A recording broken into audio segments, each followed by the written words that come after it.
Math lecture class 5th. Today our topic is converts करना है हमने डेसिमल फ्रैक्शन को इनटू परसेंटेज या परसेंटेज जो फ्रैक्शन दी हुई है हमारे पास या डिजिट दिया हुआ है उसको आपने डेसिमल में या जो है आपने सिंपल फ्रैक्शन में चेंज करना है। यहाँ पर मैंने एक सवाल लिखा हुआ है जो है 76%, तो मैंने इसको चेंज किया है सिंपल फ्रैक्शन में। तो मल्टीपल 1/100 किया है।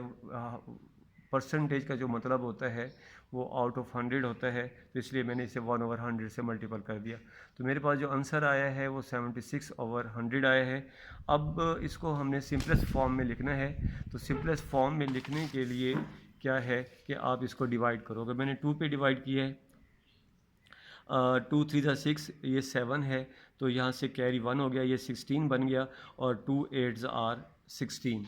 इसी तरह नीचे जो है 2 5 ज़ा 10 और ये 0 बच गया। अभी भी ये डिवाइड होता है, तो अब इसको डिवाइड करेंगे किस पर, फिर 2 पे डिवाइड कर लें क्योंकि लास्ट डिजिट जो यूनिट पर है वो 2 है। तो लिहाजा 2 1 ज़ा 2 हो गया और 2 9 ज़ा 18 और 2 2 ज़ा 4, 1 बच गया, 2 5 ज़ा 15। तो ये सिंपलेस्ट फॉर्म है जो है फ्रैक्शन। तो चेंज परसेंटेज जो फ्रैक्शन है हमारे पास उसको हमने चेंज किया है सिंपल फ्रैक्शन में। इसी तरह 4 सवाल और हैं, और लेकिन मैं यहाँ पर लिख देता हूँ जिसे आपने जो है फ्रैक्शन में चेंज करना है। तो पहला क्वेश्चन जो है वो आपका 80% है, ठीक है, और उसके बाद आपके पास 25% है, और उसके बाद जो है 39% है। इसको आपने फ्रैक्शन हालत में लाना है।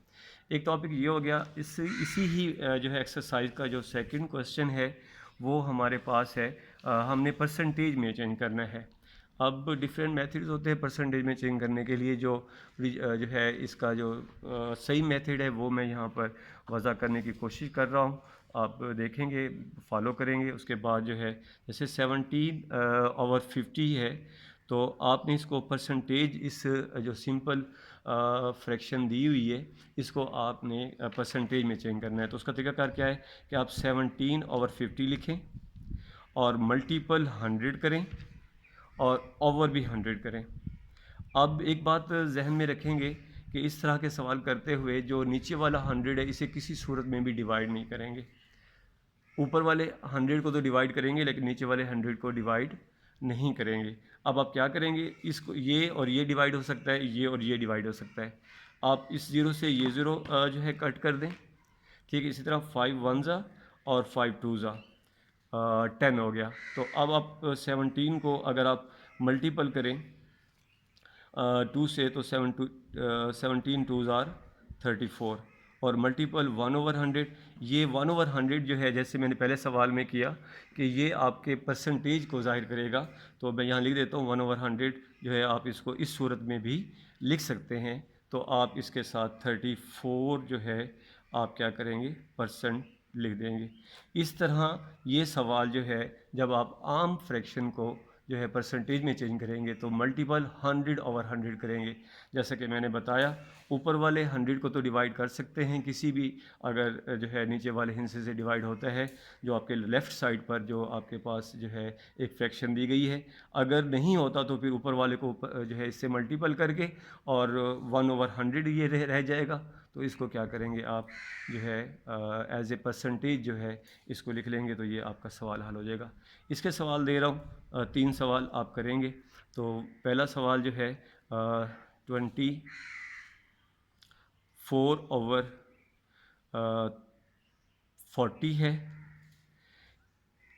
और इसके अलावा जो है दूसरा सवाल जो है इसका वो है 15/60 है, ठीक है। और तीसरा सवाल जो है इसका वो है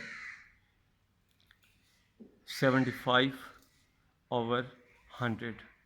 इसको आपने परसेंटेज में चेंज करना है। इसके अलावा अगला जो सवाल है हमारा डेसिमल फ्रैक्शन है। तो डेसिमल फ्रैक्शन को आपने क्या करना है कि उसको आपने परसेंटेज में लाना है। तो उसमें उसको परसेंटेज में लाने का जो तरीका है, जैसे तरीका परसेंटेज में मैंने ऊपर बताया, नीचे भी वही होगा, लेकिन यहाँ डेसिमल है। तो सबसे पहले जो डेसिमल मैं एक सवाल बता रहा हूँ आपको, जैसे 0.17 है, तो 0.17 सबसे फ़र्स्ट ऑफ ऑल आप क्या करेंगे, इसका डेसिमल पॉइंट ख़त्म करेंगे। तो आप इसमें मैंने बताया था लास्ट जब क्लासेस लग रही थी स्कूल में, तो उसमें जो है आप डिजिट गिनेंगे, जितने डिजिट होंगे उतनी ज़ीरो लगाएंगे और उसके बाद आप 1 लगा देंगे, तो इसका डेसिमल पॉइंट ख़त्म हो गया। अब ये सिंपल फ्रैक्शन आपके पास आ गई। अब आप क्या करेंगे, आप इस सिंपल फ्रैक्शन को परसेंटेज में जो है तब्दील करने की कोशिश करेंगे। तो आप क्या करेंगे, वही तरीका जैसे ऊपर वाले सवाल के साथ किया, 100/100।